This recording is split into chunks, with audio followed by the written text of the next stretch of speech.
GST Business Models, Masters of Commerce, 4th semester, Mangalore University, session 15.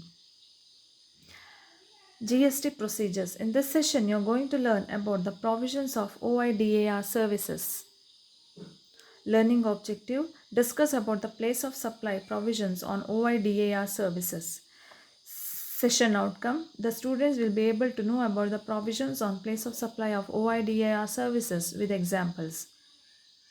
As per Section 12, Clause 2 of the IGST Act 2017 defines the OIDR services.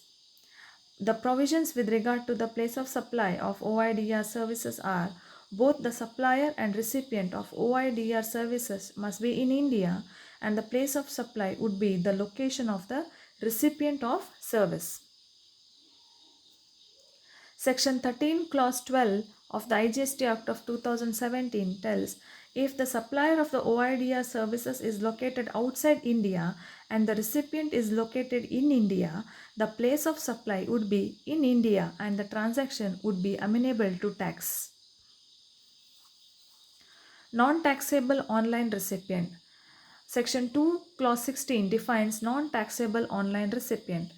Any government, local authority, government authority, any individual or any other person not registered and receiving any OIDR services in relation to any purpose other than commerce, industry or any business or profession located in a taxable territory are known as non-taxable online recipient. So there are certain situations. So suppose if the location of the supplier is in India, the supplier is in India and the recipient of services is in India, then the place of supply will be the location of the recipient. Suppose if the place of supply is not available, then the location of the supplier itself will be the place of supply.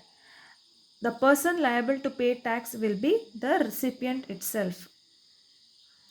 Next, suppose if the supplier is in the non-taxable territory, that is in not except India, in any other country, then the place of supply of the registered person will be the location of the recipient.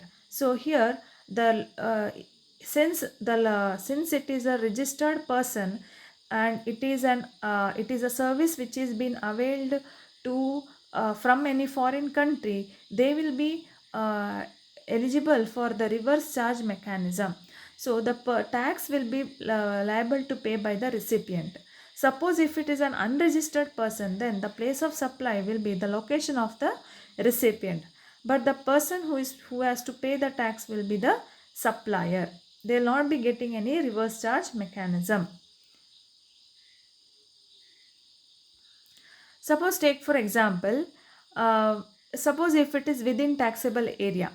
So a registered person, suppose if it is with the registered person and within India, then Naukri.com gives access to the CVs of the Indeed Solutions Limited.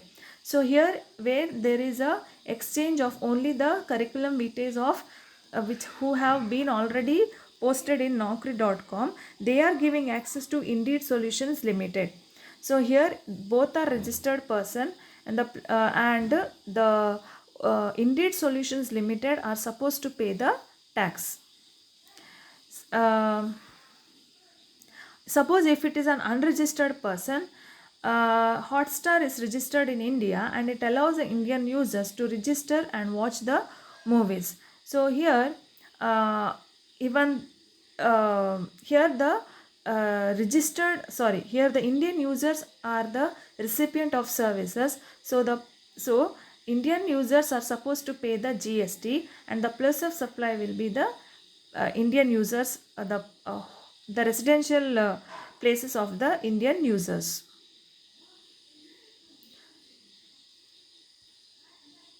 Outside taxable territories.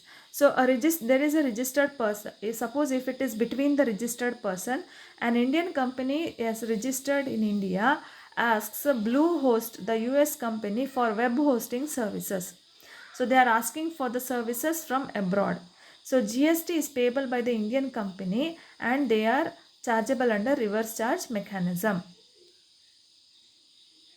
Suppose if it is between the unregistered person, then a student in India registers in Netflix of US for watching movies. So here, since a student is an unregistered person, so the place of supply will be the place of supply will be the place of supply will be US, and Netflix has to pay IGST. Thank you.